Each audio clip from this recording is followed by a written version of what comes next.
Hello, നമുക്കിന്ന് simple and tasty ആയിട്ടുള്ള ഒരു ഡെസേർട്ട് ഉണ്ടാക്കി നോക്കാം. ഇതിൻ്റെ മെയിൻ ഇൻഗ്രീഡിയൻറ്റ് ക്യാരറ്റാണ്. ക്യാരറ്റ് ക്യൂബ്സ് ആയിട്ട് അരിഞ്ഞിട്ട് നമുക്കത് മിക്സിയുടെ ജാറിലേക്ക് ഇട്ട് കൊടുക്കാം. ഒരു ഗ്ലാസ് പാലും നമുക്കിതിൽ ഒഴിച്ചിട്ട് നന്നായിട്ട് ഇതൊന്ന് ബ്ലെൻഡ് ചെയ്തെടുക്കാം. എന്നിട്ട് നമുക്ക് ഈ ഒരു മിക്സ്ചറിനെ നന്നായിട്ടൊന്ന് കുക്ക് ചെയ്തെടുക്കണം. അപ്പോൾ അതിനായിട്ട് ഒരു പാൻ അടുപ്പത്ത് വെച്ചിട്ട് ആ പാനിലേക്ക് നമുക്ക് 2 ടേബിൾ സ്പൂൺ ഗീ ആഡ് ചെയ്ത് കൊടുക്കുന്നുണ്ട്. എന്നിട്ട് ഈ ഒരു മിക്സ്ചർ നമുക്കിതിലേക്ക് ഇട്ടിട്ട് നന്നായിട്ടൊന്ന് സ്റ്റെയർ ചെയ്യാം. എന്നിട്ട് ഇതിലേക്ക് നമുക്കൊരു കപ്പ് പഞ്ചസാര കൂടി ആഡ് ചെയ്ത് കൊടുക്കുന്നുണ്ട്. എന്നിട്ട് നന്നായിട്ടൊന്ന് സ്റ്റെയർ ചെയ്യാം.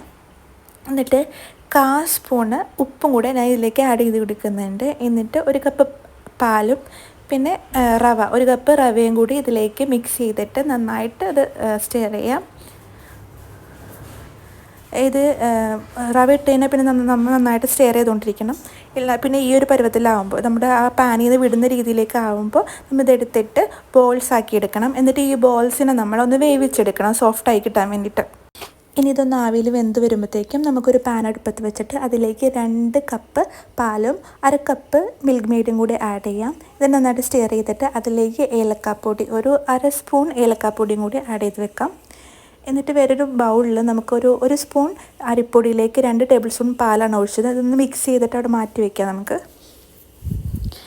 ഇതിപ്പോൾ ബോൾസ് നമുക്ക് വെന്ത് വന്നിട്ടുണ്ട്. ഇനി ഇത് ഈ ഒരു മിൽക്കിലേക്ക് നമുക്ക് ആഡ് ചെയ്ത് കൊടുക്കാം. എന്നിട്ട് നന്നായിട്ടൊന്ന് തിളച്ച് വരുമ്പോഴത്തേക്കും അതിലേക്ക് നമുക്ക് ആ നേരത്തെ മിക്സ് ചെയ്ത് വെച്ചിട്ടുള്ള ആ പാൽ ഒഴിച്ചു കൊടുക്കാം.